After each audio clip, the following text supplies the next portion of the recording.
Olá, meus irmãos, sejam todos bem-vindos ao canal Teologia Simplificada.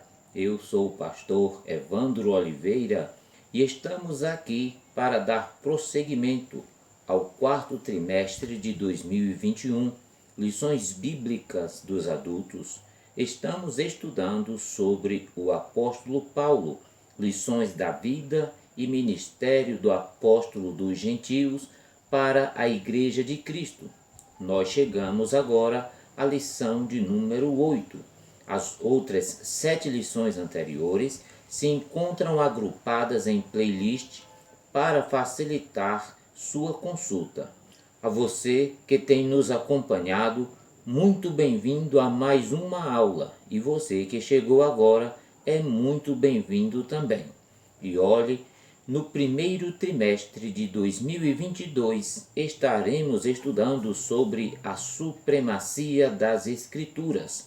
Comentarista é o pastor Douglas Batista e esperamos por você também. Vamos ao cabeçalho da nossa lição de número 8, cujo tema é Paulo, o discipulador de vidas. O texto áureo diz assim: E Paulo, tendo escolhido a Silas, partiu, encomendado pelos irmãos à graça de Deus, e passou pela Síria e Cilícia, confirmando as igrejas. Atos capítulo 15, versículo 40 e versículo 41. Verdade prática: o discipulado cristão forma discípulos de Cristo para que o imitem de forma que Deus seja glorificado na sociedade. A leitura bíblica em classe se encontra no livro de Atos dos Apóstolos, capítulo 2, versículos 42 até o 47, e Atos capítulo 20, versículos de número 1 até o versículo de número 4. O objetivo geral é revelar a missão integral da igreja no discipulado, que é pregar e ensinar.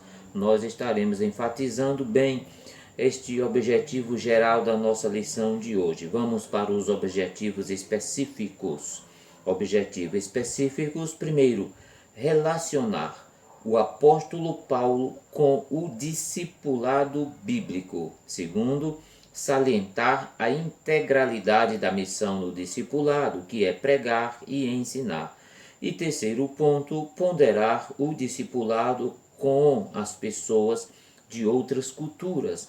Muito bem, meus queridos irmãos, convidamos você para assistir conosco essa preciosa lição. No primeiro ponto, nós vamos estar estudando Paulo e o discipulado bíblico. Convidamos você também para permanecer conosco no segundo ponto da lição, que nós vamos estudar sobre o discipulado e a missão integral de pregar e ensinar. E no terceiro ponto nós vamos estar estudando sobre o discipulado com pessoas de outras culturas. Muito bem, meus irmãos, nessa lição veremos os aspectos gerais do discipulado, com destaque para o papel de Paulo no processo do discipulado nas igrejas que plantou. Perceberemos que esse foi o meio pelo qual o nosso Senhor nos concedeu para que os recém-convertidos se firmem na fé.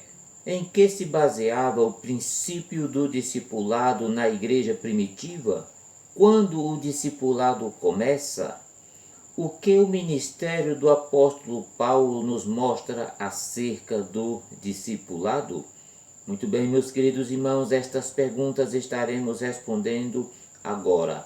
Mas antes de continuar, eu quero fazer 3 pedidos a você. Pode ser? O primeiro pedido é: se você é novo por aqui, faça a sua inscrição no nosso canal agora. Segundo pedido é: assista o vídeo até o fim. Tem subsídios, mapas, imagens e muito mais para você enriquecer a sua aula. E o terceiro pedido, caso você queira, deixe aí o seu comentário, ele é muito importante para nós. Muito bem, meus queridos irmãos, estudaremos agora os tópicos da nossa lição. Primeiro ponto, nós vamos estudar sobre Paulo e o discipulado bíblico. O discipulado é mais do que uma aula ou um conjunto de lições que transmitem conteúdo doutrinário. Discipulado é um trabalho árduo, longo e às vezes até sacrificial. É um trabalho de acolhimento, de integração, acompanhamento, aconselhamento e orientação espiritual. Nesse importante ministério, temos Jesus como nosso principal modelo, além do conteúdo ético e doutrinários acerca do reino de Deus transmitido por Jesus, que certamente nos serve de norte nessa questão. Ele destacou que o discipulado precisa enfocar os relacionamentos. Nos evangelhos aprendemos que Jesus mantinha uma excelente organização em seus níveis de relacionamento. Em primeiro lugar, a multidão, e em segundo lugar, os discípulos, e em terceiro lugar, os apóstolos, e por último, os três mais próximos dentre os apóstolos, nós vamos ver Pedro, Tiago e João. Os apóstolos de Jesus também foram discípulos, pois eles aprendiam vendo, ouvindo e imitando o Mestre. É preciso lembrar que todos os discípulos eram apóstolos. É importante ressaltar também que a expansão da Igreja de Cristo teve seu ponto de partida na tarefa que Jesus deixou no fim do seu ministério terreno, registrado em Mateus capítulo 28, versículo 19 e 20. Diz assim a palavra do Senhor, Mateus capítulo 28, versículo 19 e o versículo 20. Portanto, ide e fazei discípulos de todas as nações, batizando-as em nome do Pai, e do Filho, e do Espírito Santo, ensinando-as a obedecer a tudo o que eu lhes ordenei. E então, eis que eu estarei convosco todos os dias até a consumação dos séculos. Você sabe que durante quase 4 anos, Jesus investiu em seus discípulos e deu-lhes a tarefa de pregar e ensinar o Evangelho em todo o mundo, começando por Jerusalém. Jesus prometeu que os enviaria ao mundo e que os revestiria de poder do Espírito para o cumprimento da missão. 10 dias depois da sua ascensão ao céu, cumpriu-se o dia em que o Espírito Santo seria derramado sobre os discípulos no cenáculo em Jerusalém. E a partir de então, a igreja germinou e frutificou, espalhando-se por todo o mundo. À medida que a igreja ia crescendo em número, também se fez necessário o ensino da doutrina de Cristo mediante o discipulado. A chama acesa do Pentecostes iluminou o mundo com a mensagem do Evangelho, e os seguidores de Jesus começaram a plantar igrejas. Veja Atos capítulo 2, versículo 37, plantando igrejas nas casas, nas aldeias, nas cidades, como se fossem células vivas que se multiplicavam. Convém lembrar, irmãos, que, à luz do Novo Testamento, o discipulado deve ocupar lugar de destaque em toda e qualquer comunidade cristã, pelo que devemos nos orientar pelos exemplos deixados pelos apóstolos e principalmente por Jesus.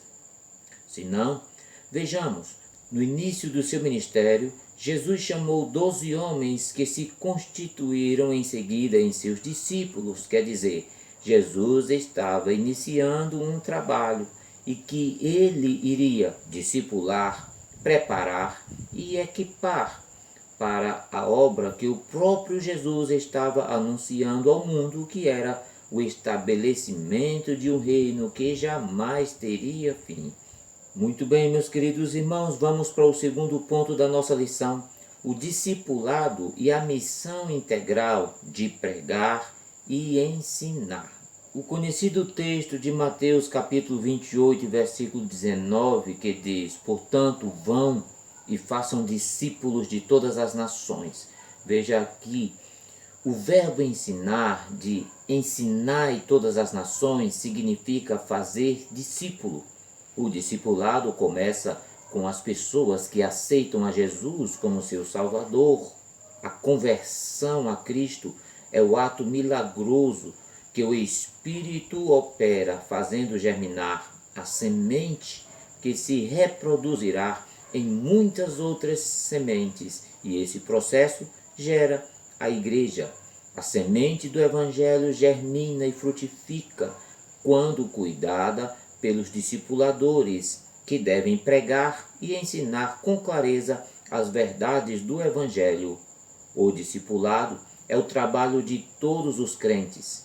Discipulado é uma relação de comprometimento pessoal, onde um discípulo mais maduro ajuda a outros discípulos de Jesus Cristo a aproximarem-se dele e assim reproduzirem o caráter cristão. Os verdadeiros discípulos não apenas crescem, mas também reproduzem, ou seja, se multiplicam. O caráter de Cristo é notório em outras vidas. Veja que no dia de Pentecostes, tudo começou quando Pedro levantou-se dentre as 120 pessoas cheias do Espírito Santo e começou a pregar com autoridade e conhecimento sobre quem era Jesus. No livro de Atos, no capítulo 2, versículo 14, Pedro fez então um sermão inspirado pelo Espírito Santo, centrado no Cristo crucificado e ressuscitado, para convencer as pessoas de que não anunciava uma religião, mas uma pessoa gloriosa que é Jesus Cristo. E com a inspiração do Espírito, o apóstolo Pedro respondeu ao povo de Jerusalém sobre o movimento do derramamento do Espírito Santo naquele dia. Pronunciou um dos maiores sermões que se conhece na era neotestamentária.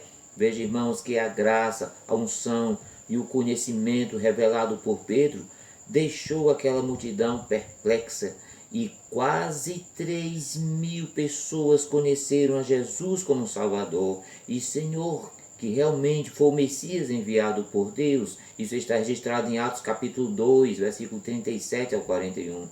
Agora imagine, irmãos, um número de quase 120 pessoas e de repente agregam-se quase 3.000 almas sedentas por saber mais sobre Cristo Jesus. Imediatamente, os apóstolos entenderam que o trabalho de discipulado deveria começar ensinando aquelas pessoas com a doutrina que receberam de Cristo Jesus. E é importante que você também aí na sua congregação, na sua igreja, na sua comunidade cristã, você faça uma reflexão sobre o discipulado, sobre a multiplicação, porque discipulado é multiplicação. Se você quer multiplicar o número de discípulos na sua igreja, pense sério sobre discipulado. Muito bem, meus queridos irmãos, vamos para o terceiro ponto da nossa lição e nós vamos estar estudando sobre o discipulado com pessoas de outras culturas. Como fazer? Veja, meus queridos irmãos, que havia na mente dos apóstolos que o evangelho seria restrito apenas para os judeus. Entendiam aqueles homens escolhidos pelo Senhor que, em primeiro lugar, o mundo judeu deveria ser evangelizado, depois os gentios. Inicialmente, a ideia que prevalecia na mente dos apóstolos era a pregação para os judeus. Foi isso que os apóstolos fizeram a princípio. Eles pregavam aos judeus e dizia-lhes: e disse-lhes Pedro: arrependei-vos e cada um de vós seja batizado em nome de Jesus para perdão dos pecados e recebereis o dom do Espírito Santo. Atos capítulo 2 e versículo 38. Eles entravam nas sinagogas e muitos judeus recebiam a palavra. No entanto, A curiosidade dos gentios levou-os a pensar de forma diferente. Havia um sentido de discriminação dos judeus para com os gentios, você sabe disso. Mas os apóstolos esqueceram que o ministério deles não podia ser exclusivista, porque acima deles, quem opera o poder do Evangelho é o mistério do Espírito Santo. Atos capítulo 1, versículo 8 diz que recebereis poder a descer sobre vós o Espírito Santo e sereis minhas testemunhas, tanto em Jerusalém como em toda a Judéia, Samaria e até os confins da terra. Veja que Lucas mencionou ocasiões em que os apóstolos oravam para que pessoas recebessem o Espírito Santo, e muitos gentios receberam o Espírito Santo em suas vidas. Atos capítulo 8, versículo 15, 19, do 1 até o 7. Portanto, sem a manifestação do Espírito Santo, a igreja teria sido impotente para expandir-se. Inicialmente, Jesus ordenou aos seus discípulos que ficassem em Jerusalém até que recebessem o Espírito Santo. Veja, meus irmãos, que 10 dias depois, no dia de Pentecostes, o Espírito Santo veio e manifestou-se poderosamente sobre os 120 que ali estavam, aguardando a chegada do Espírito Santo no cenáculo. Meus irmãos, a igreja nasceu no Pentecostes e continua viva e poderosa, cumprindo sua missão. Deus reuniu gentios e judeus e fez dele um povo. Veja que na carta aos Efésios, o apóstolo Paulo deixa claro que Deus está organizando um novo povo. Diz-nos assim o texto: porque ele é a nossa paz, o qual de ambos os povos fez um, e tendo derrubado a parede da separação que estava no meio, a inimizade, aboliu na sua carne a lei dos mandamentos na forma de ordenança, para que dos dois criasse em si mesmo um novo homem, fazendo a paz, e reconciliasse ambos em um só corpo com Deus, por intermédio da cruz, destruindo por ela a inimizade. Efésios capítulo 2, 14 até o 17. Portanto, meus irmãos, a fusão dos gentios e judeus formam a igreja, que tem a responsabilidade missionária de tornar conhecida a sabedoria de Deus, conforme o versículo 10 do capítulo 3. Pela igreja multiforme sabedoria de Deus se torna conhecida agora dos principados e potestades nos lugares celestiais. Muito bem, meus queridos irmãos, se você quer conhecer mais sobre o discipulado, nós temos mais vídeos publicados aí na nossa playlist. Por exemplo, o vídeo O que é o discipulado, o que é ser um discípulo de Jesus, o que faz um discípulo. Muito bem, meus irmãos, estamos chegando ao fim dessa importante pré-aula. Muito obrigado pela sua companhia. Que Deus te abençoe sempre e até a próxima semana.